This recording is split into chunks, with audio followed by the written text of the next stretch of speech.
My name is Gene Focarelli, and I worked at the lemonade stand at the back of the park by the pool next to the French fry stand, 1968 and 1969. My responsibilities at the lemonade stand was to make fresh lemonade. And it's 40-something years later, I guess I can give you the recipe, the secret recipe of the lemonade from Palisades Amusement Park.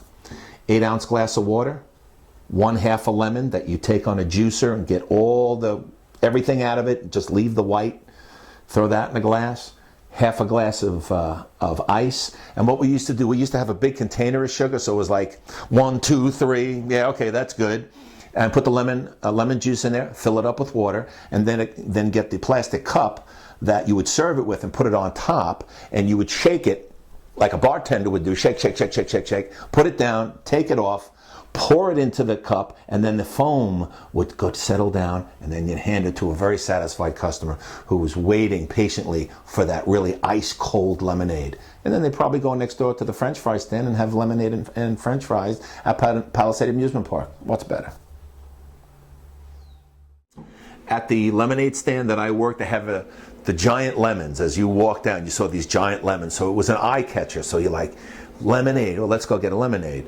But there wasn't anything in it, at least when I was there in 1968 and 69. Some of them had little spigots on it, so my assumption would have been that there was maybe water in there, and that's how they got it. But lemonade was always freshly made. There wasn't any, pre-made lemonades, because again, we always counted the lemons, and you got 2 lemonades out of 1 lemon. We would give the lemons that we didn't use, maybe some of them were bad, and make lemonade for us and the French fry stand. And then the French fry stand would give us French fries, but they couldn't use the cups because that's how they counted for inventory, and they would give it to us in the box that the cups came in. So I would take 1/2 a box of French fries, I would take my lemonade and walk, I don't know how many feet to where the stage was, and I'd sit on the side and watch acts all day long, all great rock and roll acts that were there, and it was free.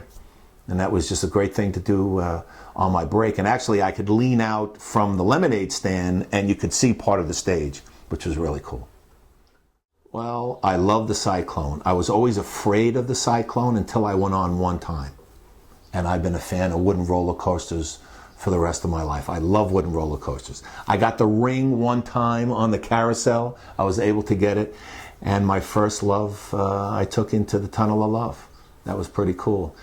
When I was in Little League, I remember we used to go to the park for batting cages. It was the only place in the area to go, try to get your swing done. We go to the batting cages, about 5 or 6 of us.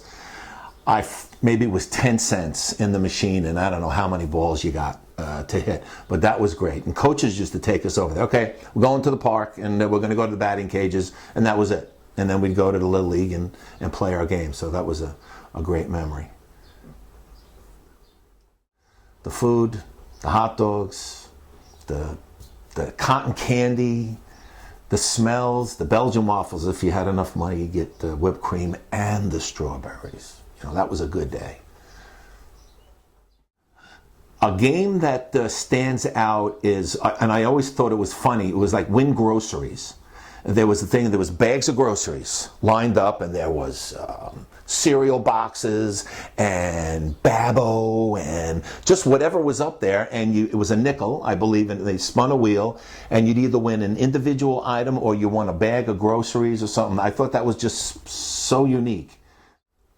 The fun house, I always liked the air coming up. The air coming up and trying to be the one who went through the rotating cylinder without falling. And then there were some guys that thought they were cool that could stand up with their hands up and go all the way around.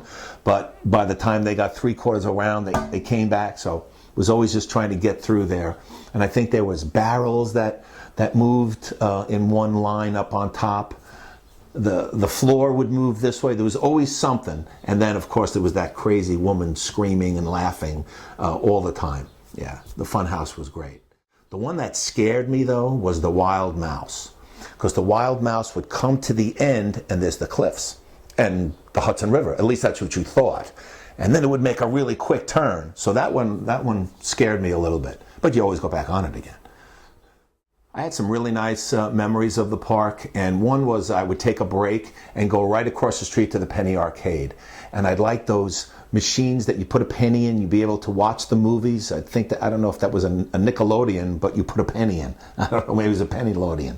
And you'd watch the movies and they would flip, which is probably from, who knows, the 20s, but I always had a thrill of seeing that. And the little stuff that you would get, the little trinkets that they would have in there, and you'd win whatever it is and the Penny Arcade was just a great place to go. But I love the smell of the park, because up the hill was the Belgian waffles with the whipped cream and the strawberries, and the smell of that coming down, plus your lemonade. You got the salt water smell coming this way, you got the French fry coming this way. So it was just tremendous smells that unique to the park and no other place on earth. That was just great. Wish you could bottle it or put it in spray for your house, Palisades Amusement Park spray. That would be great.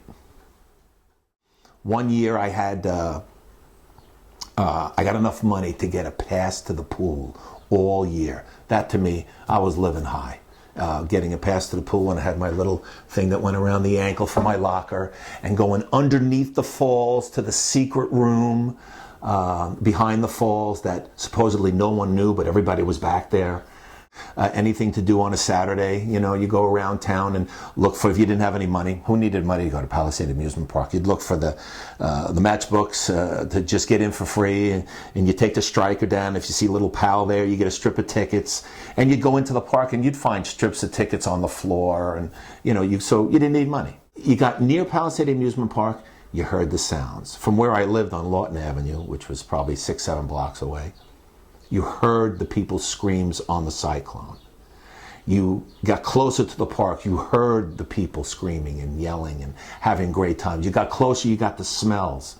Just as tremendous memories that'll be there forever.